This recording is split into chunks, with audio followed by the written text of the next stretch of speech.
levei um tapa de luva porque a gente precisa olhar mais para as nossas companheiras, principalmente para as nossas outras companheiras que não estão nessa superfície, pensando quais são os momentos hoje que a gente tem para ampliar esse lugar das identidades. E aí eu tive que dar 1 ou 2 passos atrás para conseguir falar algo que certamente a boa parte aqui universitária, privilegiados, né? Gente, é importante falar dos lugares de privilégio. Estão debatendo, por exemplo, identidade cis, gênero fluido, o quanto que a gente, né, precisa olhar um pouquinho, sair da zona de conforto, mas ampliar, mas ao mesmo tempo aproveitando essa vaga aberta, essa possibilidade de fazer esse diálogo, de aproveitar essa vaga que a política está permitindo hoje, da gente ampliar as questões das mulheres, ampliar o debate sobre feminismo. Bom, eu me identifico como feminista negra, como marxista, e tem mulheres importantes nessa empreitada, olhando aqui, preparando, tentando dialogar um pouco com Luciana e com Márcia. Fui dar uma olhada nas cartas e nos materiais da Rosa de Luxemburgo, que não era negra, mas era manca, e que foi negada dentro do Partidão também. E resistiu, né? Ou ela era estigmatizada, por exemplo, por ser manca e falar sobre cartas de amor, por exemplo, mesmo a mulher revolucionária de partido, de disputa interna, que foi, mas sempre desqualificada, por exemplo, na polêmica com o Lênin.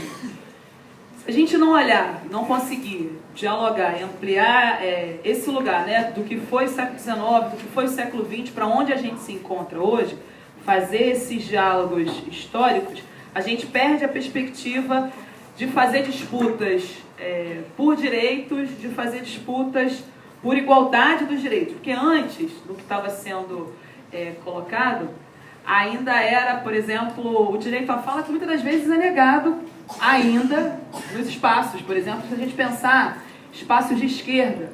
Mas hoje a gente está falando sobre igualdade desses direitos adquiridos. Percebe? Tem uma diferenciação que, se a gente botar tudo no mesmo bojo e é a mesma coisa, a gente não avança. Só para fazer um paralelo, o meu debate também, outro da segurança pública, se a gente fala que a gente está vivendo num período de ditadura, a gente perde a dimensão do que foi a ditadura.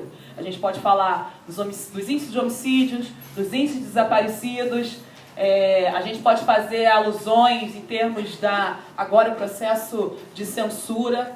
Agora, simplesmente dizer que é a mesma coisa, que a gente vive uma ditadura, a gente não, por exemplo, não valoriza o trabalho das comissões da verdade no período da ditadura, que tinha um tipo de intervenção, e hoje as comissões da verdade no período da democracia, né?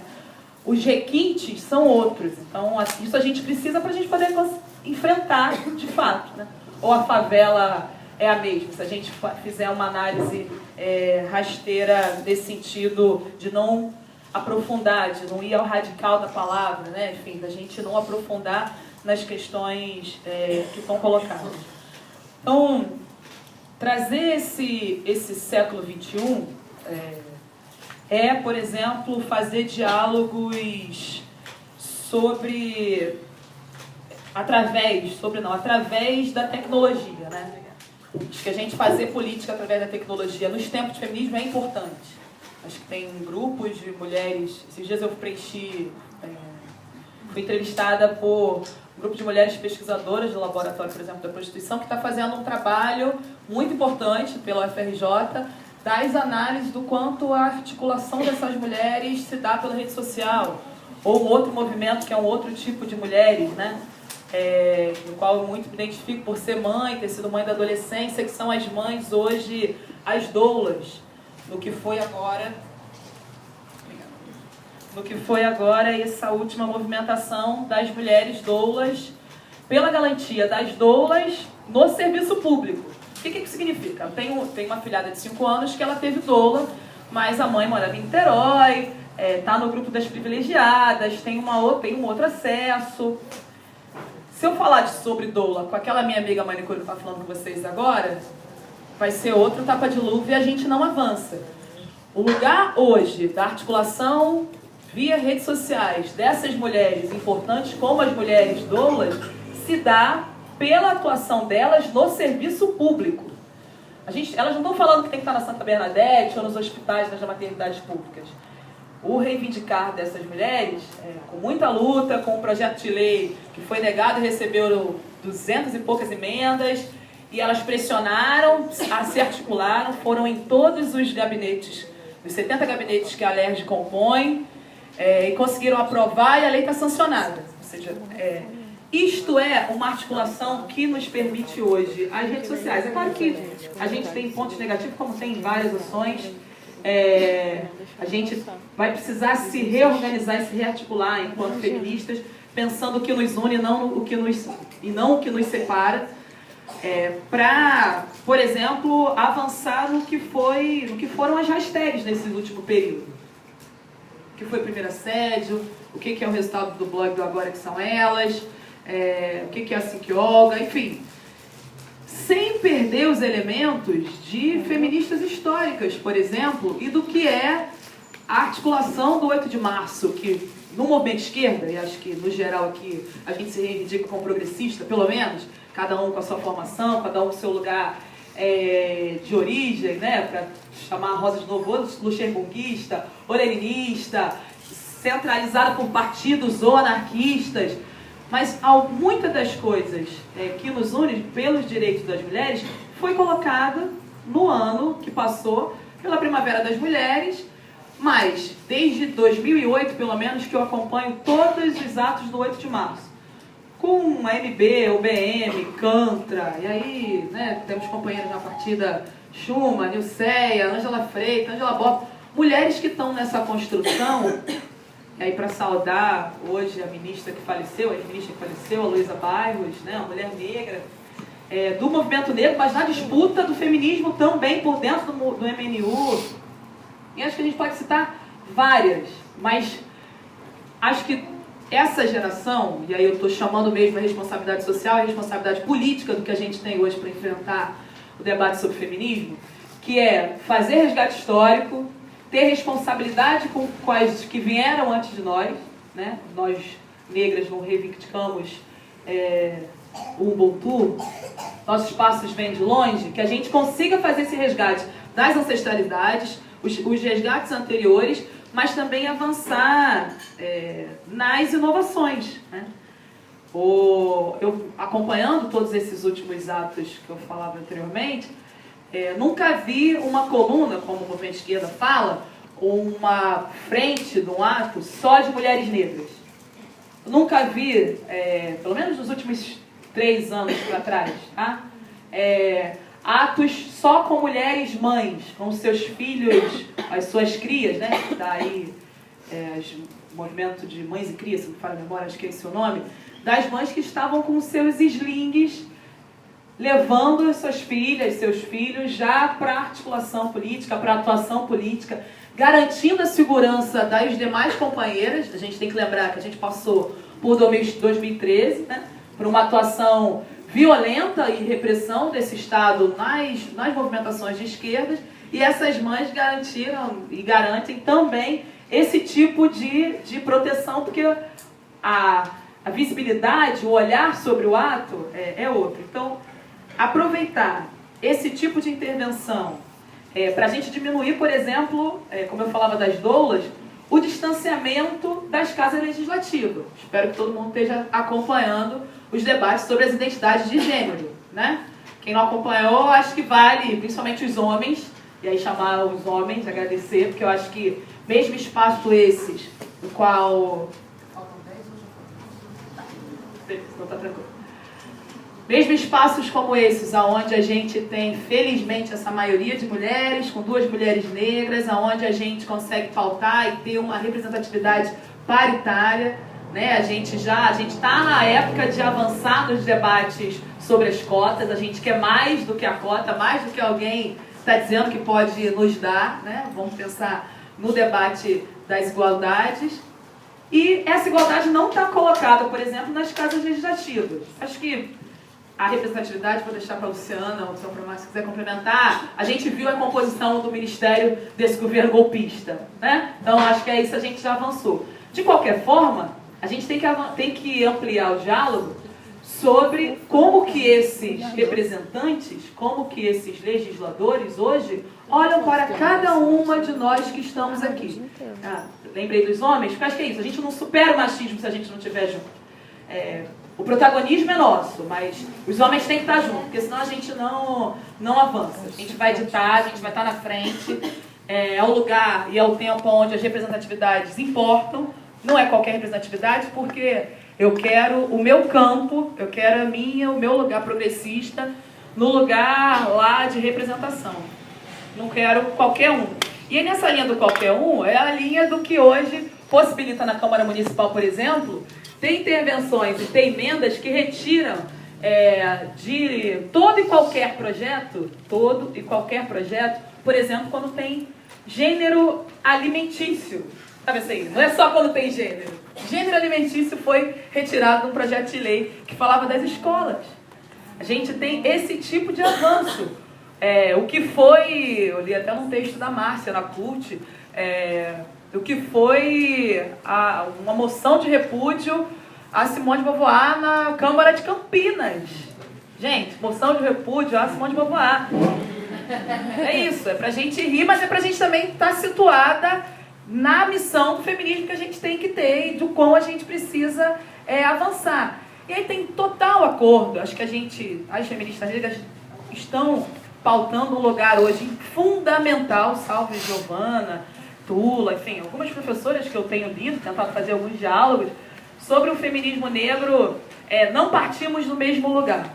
Agora, não reconhecer em nada o papel do segundo sexo é uma desvalorização e é um distanciamento que não nos coloca, por exemplo, com identificações. A gente vai precisar ter esse tipo de enfrentamento, inclusive com as nossas amigas, companheiras. Claro que a gente precisa pautar as nossas diferenças, né? Mas se a gente não olhar, por exemplo, para Angela Davis, para Bell Hooks, né? Ou Hooks, Audre Lorde, assim, e não identificar essas mulheres, por exemplo, com as mulheres negras que estão perdendo seus filhos hoje nos Estados Unidos e tendo que avançar, que são mães de crias pretas. Se eu não olhar para todas as mulheres que sejam mães, para nem do lugar de debate biológico, tá? Não é isso que eu estou querendo trazer.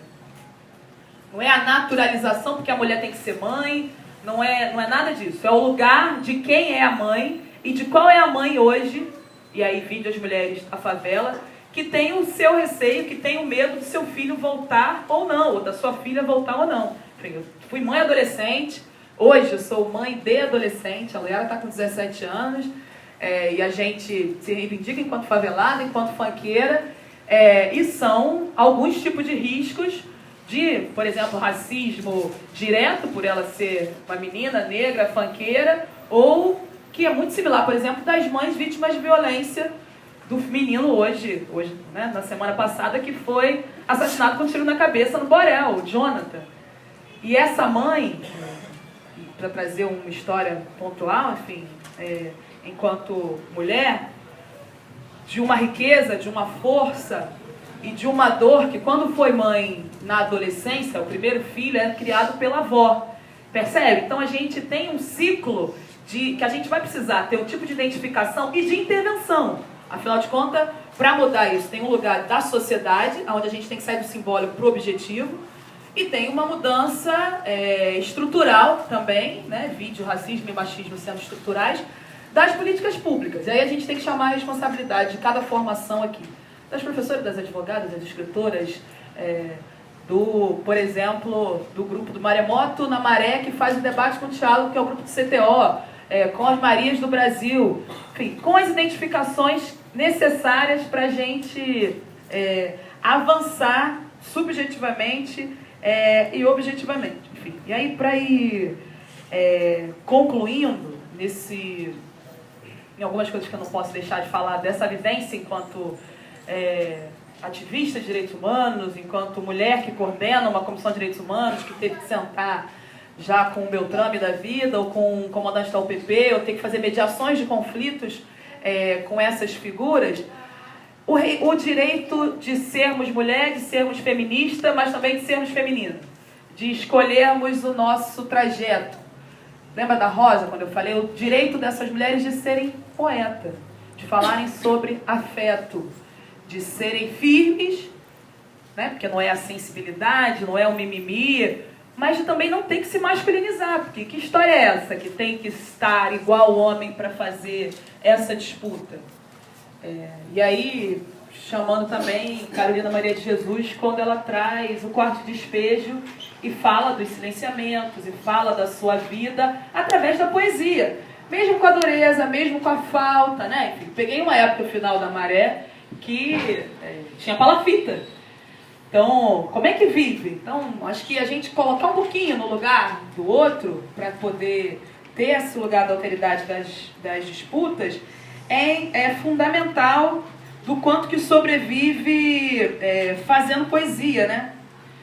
Do quanto que sobrevive no silêncio. Mas aí, eu hoje, com algumas leituras que eu acho que a gente tem que avançar, a Audre Lorde fala muito do quanto que ela não quis se submeter, né? O quanto que essa submissão, por exemplo, que as mulheres encarceradas, que eu acho que é um tema para jogar com a Luciana, coloca, elas conseguem fazer escolhas para serem a mula, elas são submissas, elas fazem pelos filhos, porque é muito comum. Quem nunca recebeu no seu grupo do WhatsApp a história de que recebe pensão, ou então do quanto que aprovado no último período um valor que a família dos presos vão receber, sem falar em nenhum critério. Que tem que ter contribuição. Inclusive, às vezes a gente até repassa, né?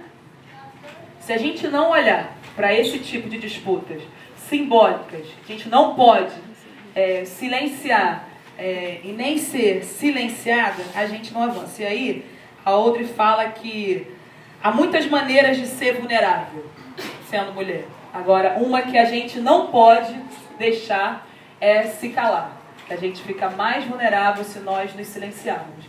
E aí eu estou chamando a cada uma aqui, a cada um, para a gente gritar, para a gente ocupar, para a gente disputar, porque o que a gente não pode é silenciar. Obrigada.